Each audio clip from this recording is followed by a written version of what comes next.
హన్మకొండ కరీంనగర్ ప్రధాన రహదారిలో ఉన్న నయీం నగర్ బ్రిడ్జిని మున్సిపల్ అధికారులు కూల్చివేత పనులు ప్రారంభించారు. కూల్చివేత పనులను వరంగల్ ఎమ్మెల్యే నాయిని రాజేందర్ రెడ్డి పర్యవేక్షించారు. బ్రిడ్జి కూల్చివేత కారణంగా 3 నెలల పాటు వాహనాలు రాకపోకలు బంద్ ఉన్నట్లు అధికారులు వెల్లడించారు. వచ్చేది వర్షాకాలం కనుక 3 నెలల లోపే బ్రిడ్జి నిర్మాణ పనులను పూర్తి చేయనున్నట్లు అధికారులు తెలిపారు. ఈ బ్రిడ్జి నిర్మాణంతో వరద ముంపు సమస్యతో భయపడుతున్న ప్రజలకు ఉపశమనం కలుగనుంది.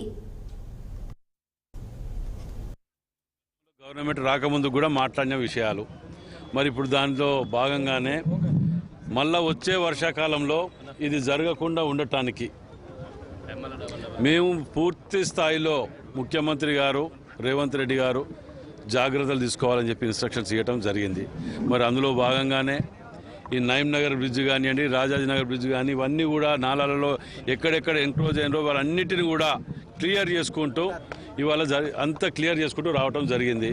ఇవాళ నయీం నగర్ బ్రిడ్జ్ని డిస్మెటల్ చేస్తున్నాం.